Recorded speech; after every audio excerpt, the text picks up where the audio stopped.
So going from the beginning of what it was like when you were young. Sure. Going back to when I was a kid, tattooing was one of those magical fringe kind of mysterious jobs. Getting tattoos was a little bit fringy too. So the Well, what only about time I people? really saw tattoos, I think, was like on bikers or ex-cons. There was a couple military guys. I think at that point, everyone's pop-up had some like hula girl from like 1958 or something crazy. But it was kind of like, it wasn't mainstream at all. And when you saw heavy amounts of tattoos, like full sleeves or neck pieces or something along those were the scary guys. They were definitely fringers. And I would say the word guy, again, because that was also the only time you saw that kind of heavy work was on dudes.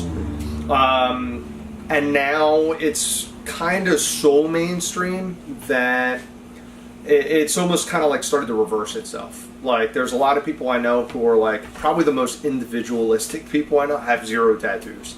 That's now kind of like what it's become. Is like when you hear somebody who's like, no, just don't have any, and they're over age like 20, people like raise an eyebrow like, how is that possible? And there's some pros and cons to that. I think from a business standpoint, obviously that's great if you own a tattoo studio or you're in the business because it's become hyper mainstream. But the double-edged sword of that is, as an artist, it's fucking awful because we have people now that they're getting tattooed because it's trendy, which means they're getting the exact same tattoos that we see day in and day out. Pinterest has become like the tattooing guru for middle-aged white girls everywhere. They literally are coming in with printouts.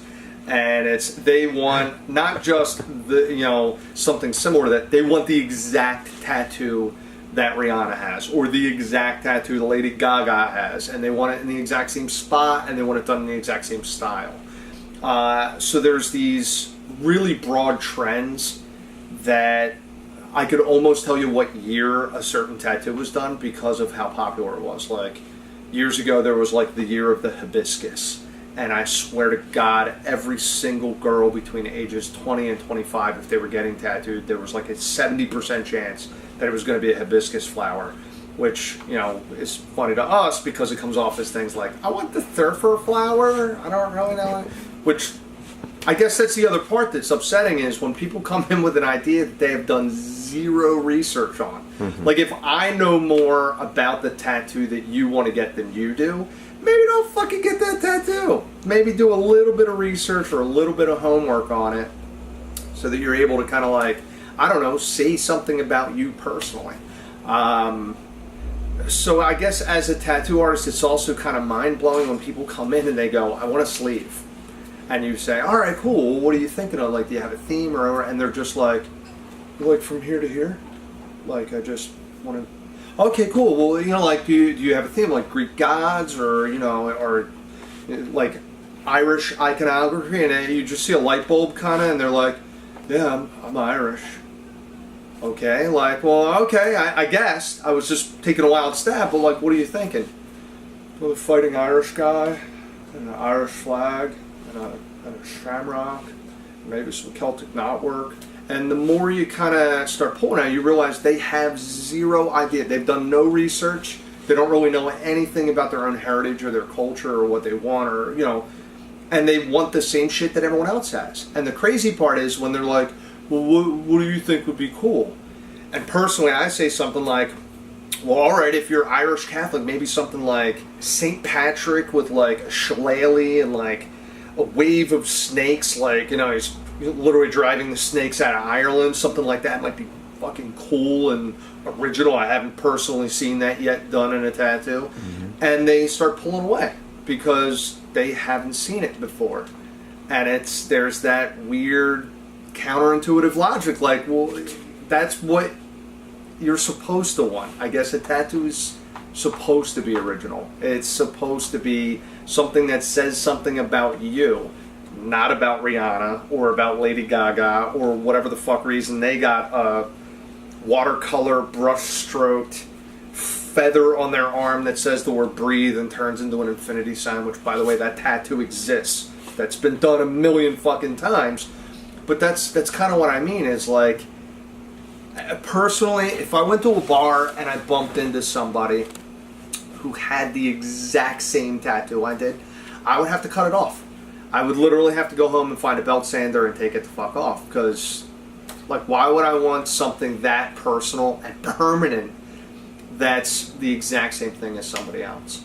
So as a whole, I mean, what I would love to see in this industry is tattoos to become what they were intended to be, which is something a little bit more unique, where the person goes home and does a little bit of homework, or reads something that's kind of cool, or touches them, or whatever. I mean, I've talked to people and been like, well, you know, what's your favorite book? And of course, usually you get blank stares because nobody reads.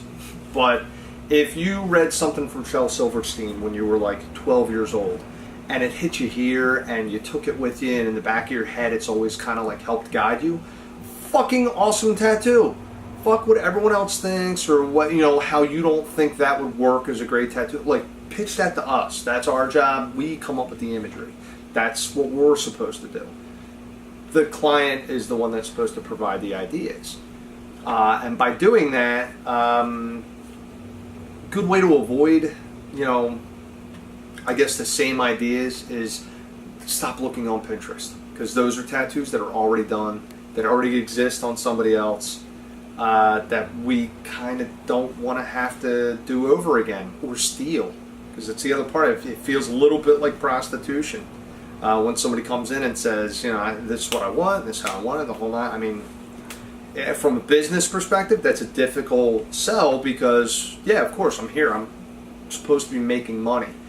It's a business, but the part where I feel kind of like a hooker is where somebody hands me money and it's just like, I'm going to do it this way and I don't care about what, you know, like, that's a bummer. And I guess there's the other part that maybe most people don't put a lot of concern or thought into, is you're going to get your best work when we're able to explore. Like when we're able to push our limits or do something that we're really interested in. And when somebody comes in with the same fucking tattoo that's been done a million times, it's like doing my taxes.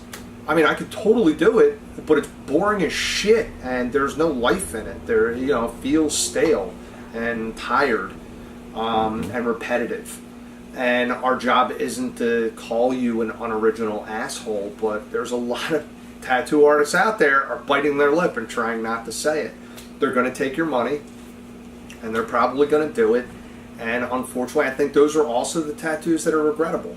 When I talk to the old heads who have a Tasmanian devil that they've had since 1982, which that was probably the year that was fucking popular, they're the first ones to say shit from our parents' generation, like, tattoos, you know, you'll regret. Get the phone real quick. Those tattoos are definitely the things that people get bummed about, because they followed a trend. They got what everyone else was getting because they wanted to follow the herd. They wanted to be a part of the pack, and now it's a bummer.